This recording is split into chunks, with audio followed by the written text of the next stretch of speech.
Narasi yaiku ana 3. Nomor setunggal alur, nomor kalih watak lan paraga, nomor 3 latar. Alur yaiku urutan kedadéan.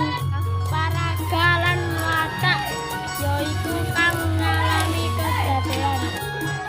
Latar yaiku wektu lan papan suasana.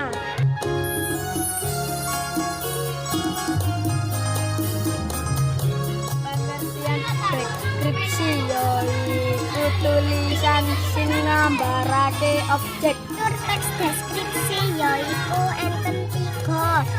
Setunggal identifikasi, kali klasifikasi, 3 deskripsi bagian. Pengertian identifikasi yaiku objek panggon utawa barang kang diandharake kanthi umum. Pengertian klasifikasi yaiku ngandharake bagian-bagiane objek. Iki bagian